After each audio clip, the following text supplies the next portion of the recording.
Good enough.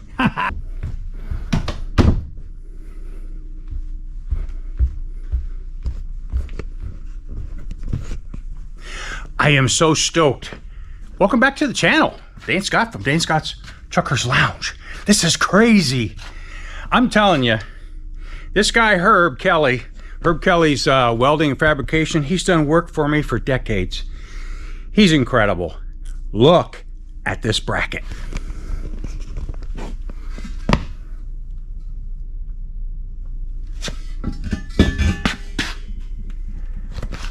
Incredible. Does that man not do nice work? Here's the bad boy old one, as I showed you guys before in the last video. Here's the broken piece, and this is all the stuff that was rusted, and then this rusted off, so we really didn't know where to put the hole. So that's the only thing that I have to do is figure out where we're going to put the pivot hole for the hinge down here. I am just blown away. Herb does such good work. And you guys may recall, he did the bumper for Sarge. And of course that bumper was first on the 79 Astro, I called Astrovator. And then when I sold that, I moved him to Sarge, and he is forever on Sarge. But speaking of which, check Sarge out. I started him up the other day.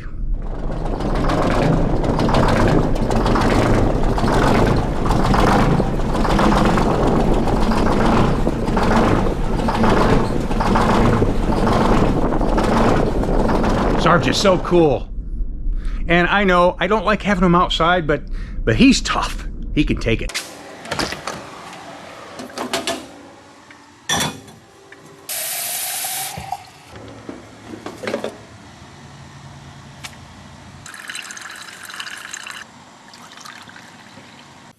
Let's get this show on the road, shall we?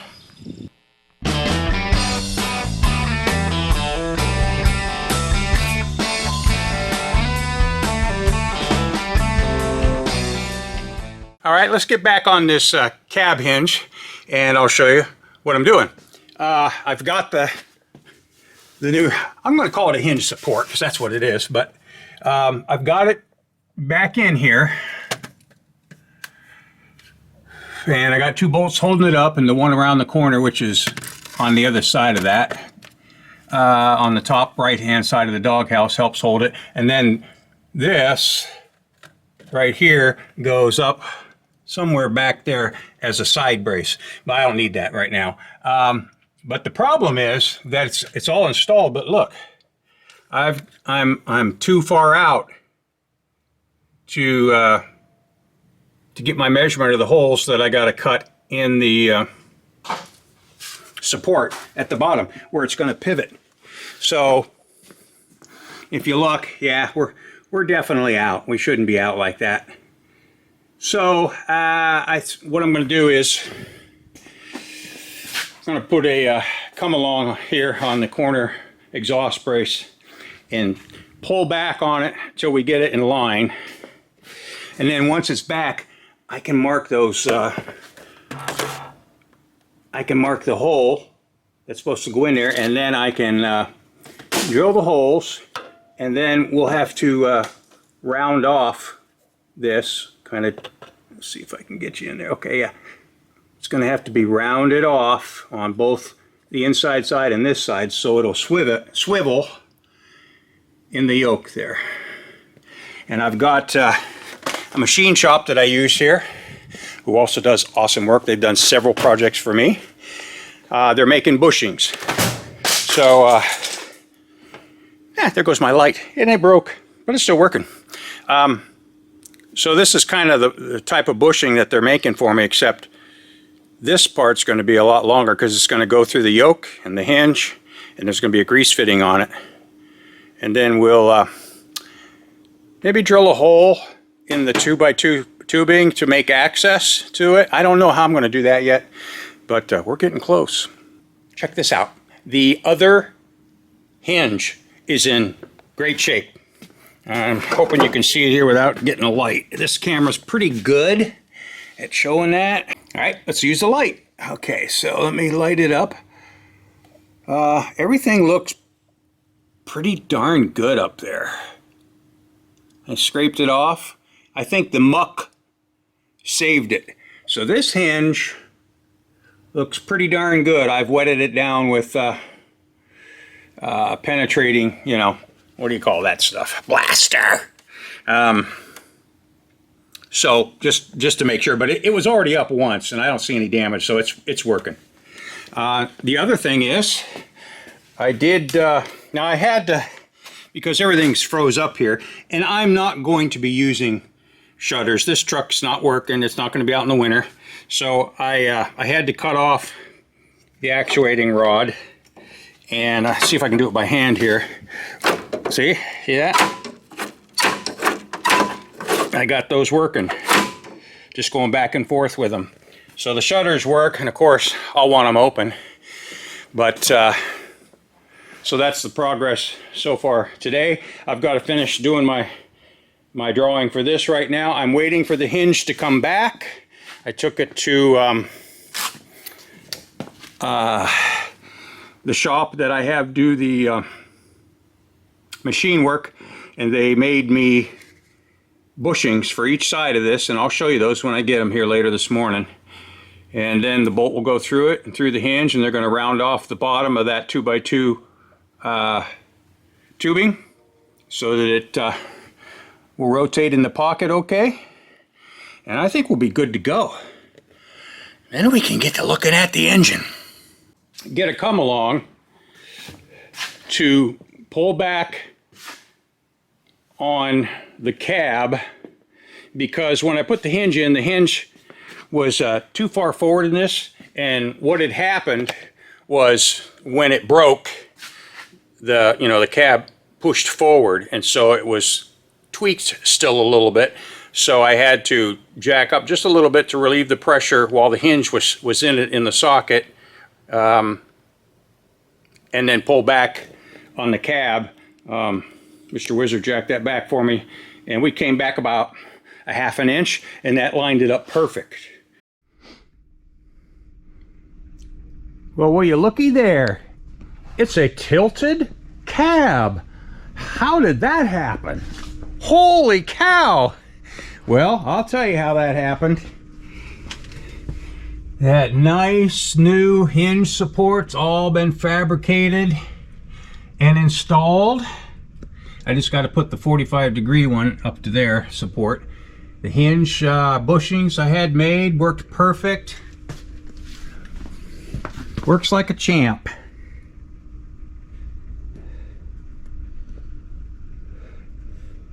Yeah. I'm so stoked. And we got to the engine, and we checked out quite a few things today. The blower is A-OK. The compressor, A-OK. Generator, A-OK. They all move fine. We even checked the transmission. Nothing's locked up in there. It looks real good. This engine was definitely in-framed, and that transmission was definitely rebuilt because everything looks like it. Beautiful. And so we still were kind of stumped why this thing wouldn't turn over, so we took the oil pan off. We looked under there, and it looked beautiful in there. No bluing of the rods or rod caps or anything. It didn't get hot, nothing like that. It's been getting oil, looks great. But we did find that mouse in the oil pan. Can you imagine, of all things, to stop an engine? I mean, I can't believe a mouse, of all things, to stop the engine from turning over. What the heck? Crazy. So we're going to get everything put back together in a day or two here. We're going to get everything locked back up, and we're going to fire this bad boy up. You watch and see. She's going to fire. She's a rocker. She's a runner. I shouldn't say she. His name's Grasshopper. What am I saying? But yeah, I'm excited, extremely excited. Here's the throat, which we do have to get the emergency shut off freed up, and this is coming off. We're going to do a manual shut off because I feel much safer with manuals. Yeah. Just because it was KW, it had the extra goodies on there, the solenoids and everything, but I would rather have a cable pull. If I don't like the way it's sounding or running, boom, pull it. Yep, so that's what we're gonna do. And I also did find out that these pieces are still available.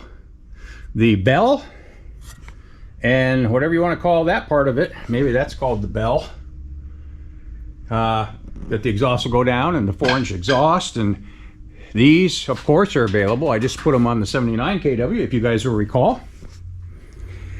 What else can I show you? Bada bing, bada boom. Yes, I'm a happy dude because this truck is going to be pimping. I'm going to be bringing them to the show, first annual, not the first annual. That was last year. The second annual GMC Jamboree, which is June 1st. It's a Saturday, first Saturday in June. And just because it's a GMC Jamboree, that don't mean it's just GMCs. That just means they're the standout truck, and we'll let the Boy Scouts pick out their favorite GMC again and give them an award. But everyone else is welcome. All other truck makes and everything, please bring them. Vintage trucks, 87 and older. Yeah, and 87 is a cutoff because that was last year for big trucks for GMC. So that's kind of how that cutoff works. But we can fudge those numbers too. Don't worry. Bring your truck. Mr. Wizard is the first to use the parts cleaner.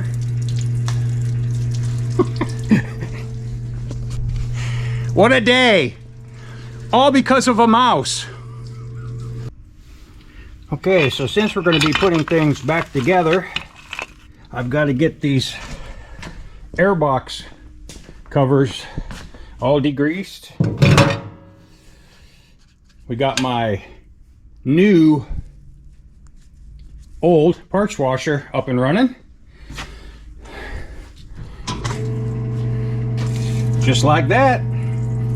So we're going to get these all cleaned up nice, and so we can get them put back on. There's the final result. Not bad, not bad at all. Just got them all degreased and everything. And I'll dry them out here. Those will be ready to go on. So parts washer, that's a good thing to have. So you guys remember that. I think they have them at Harbor Freight, or of course this is a Snap-on one, which I bought used. I got a great deal on it. But Snap-on has them too, but you're going to pay probably $1,000 or more for it. So, but you do need them when you're working on these bad boys. So this episode is brought to you by Parker's Garage, celebrating their 60th year anniversary from 1963 to 2023, specializing in engine repair, industrial, coach, truck, and marine. Parker's Garage, Norwood, North Carolina. Dane Scott's Truckers Lounge says, congratulations. Coming up this year, after my show, the GMC Jamboree June 1st, is the national show in York, Pennsylvania, June 6th through the 8th. And that's in PA, in case you guys don't know that. York, Pennsylvania, yep. So make sure you make your plans to attend the GMC Jamboree and then the American Truck Historical Society's show, because you love trucks? We do too. So I got to show you guys the coolest little diddy-do here.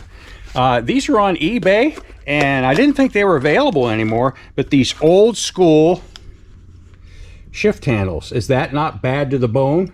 Just like old school, you can put a real nice knob on there, and then put your business knob there for your 13-speed or high and low, whatever you want to do. But they're available on eBay, so you gotta check that out. Matter of fact, I'll go ahead and plug the people that put it out, because they're a pretty cool company. It's called Metal Flake City Shift Knobs. MetalFlakeCity.com. And then I also would like to thank Kevin Hansen for sending me this killer sign to hang up in the Truckers Lounge. we're going to hang that bad boy up. So thanks, Kevin. I appreciate it. Okay, here we go.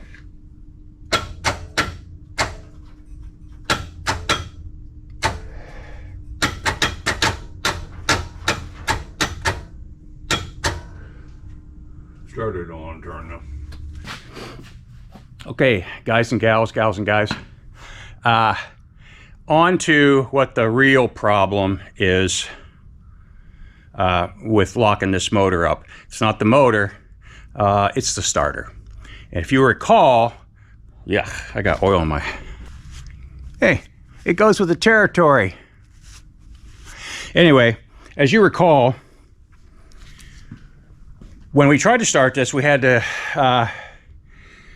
change the 24 volt starter to a 12 volt. And I knew the 12 volt worked because I checked it before I bought it from the guy. And so we put that on and then it locked. Well, if you disengage the starter, that baby turns right over just fine. Let's mark the side. There we go. Okay, counting the mark. 1, 2, 3, 4,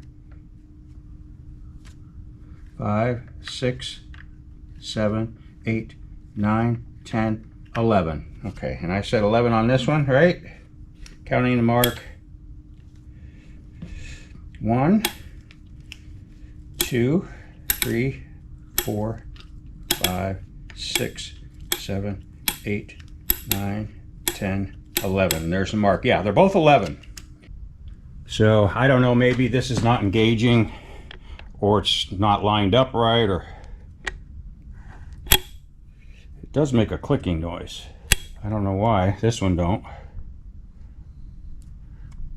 That don't click.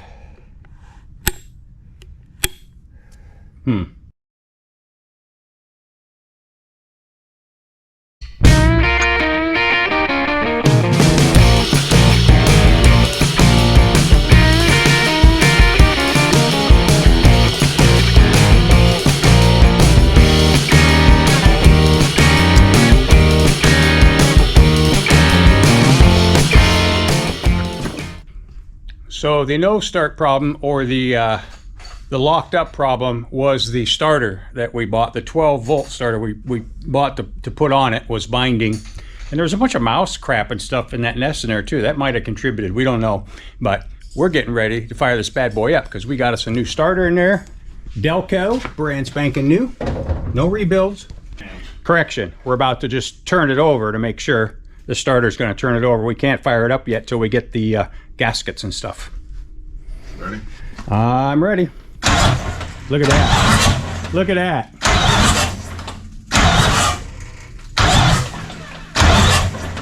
Good enough. Woo! Yes.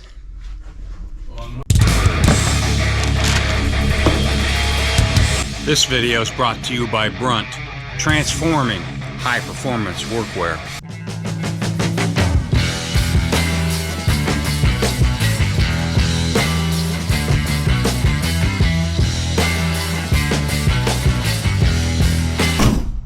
Ain't no sandals in this here work truck.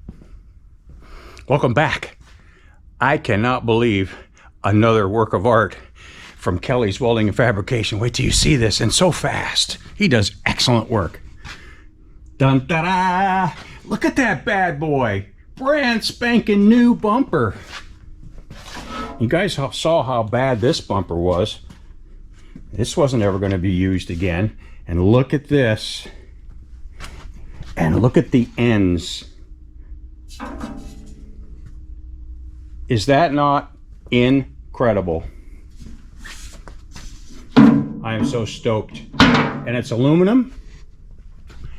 And I'm gonna buff that bad boy and make her look purty.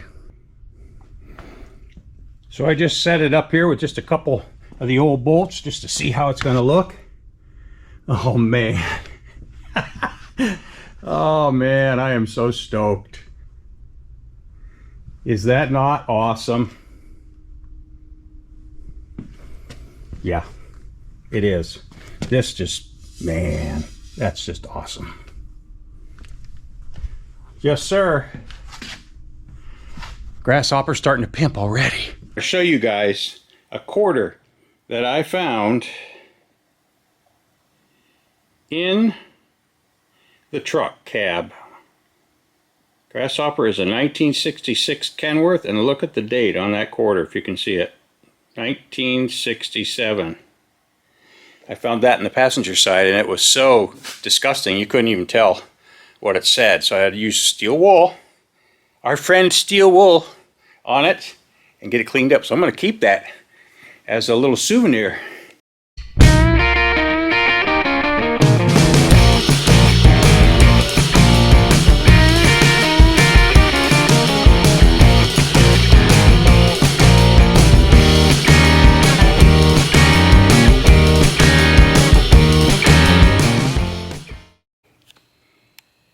Okay, so I'm getting everything I can ready to be painted before it goes back on the engine. I'll do a lot of scraping here. I already started on the other side. Somewhere I got the horn. We got that all freed up.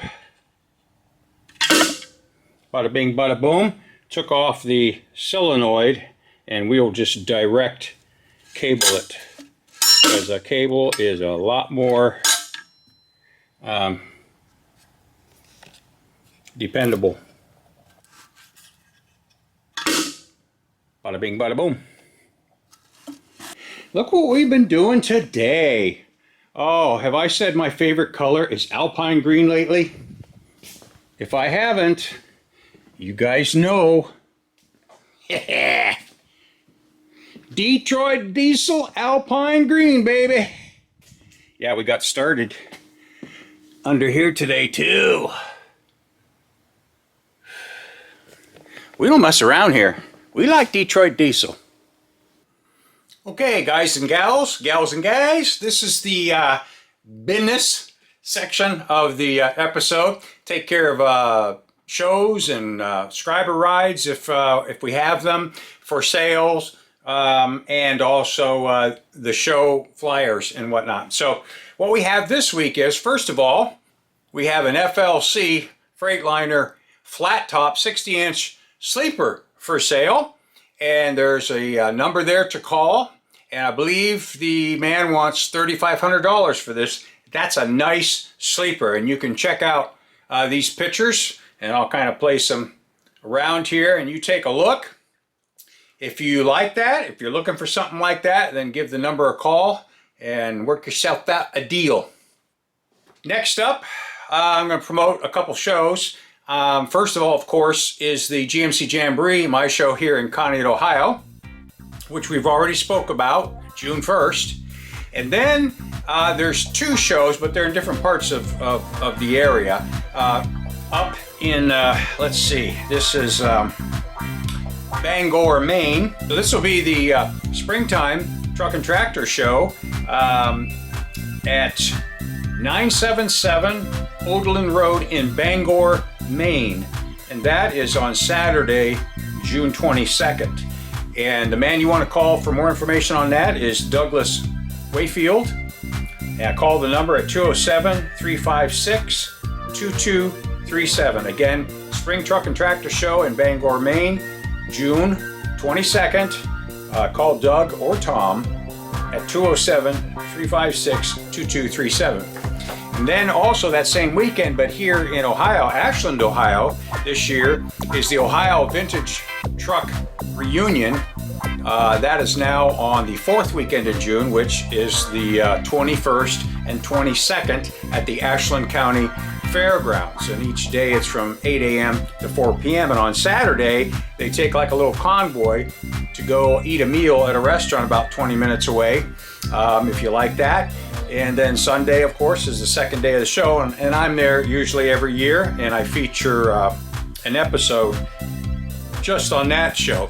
So those are the three shows at the moment. I know that Tri-Vista in Youngstown always has their show halfway through August. I'm not sure the date this year. I'm waiting for the flyer, but that'll be the Tri-Vista truck show at the Cerny Motors location there in Youngstown. So I'll keep you posted when I get a flyer for that. And if you guys have a show and you want me to feature a flyer, send me something in the email, sdgraphics@gwcmail.net, and I'll get you promoted on here. So I think that's going to be a wrap. So I hope you enjoyed the episode this week, and make sure you like and subscribe. You know, there's a high percentage of you guys that aren't subscribed. It's real high. It's like 69 or 70% that don't subscribe. And if you subscribe and you watch these videos to the end, you really help me. It helps to build the channel. It shows YouTube that, hey, there is some interest here, and they start pushing it to more, and more people on their homepage, and that way we can grow. So help me out there. Subscribe, like the videos, and even comment, because I like to hear your comments, because you guys are the channel. So until next time, keep the hammer down, safe and sound.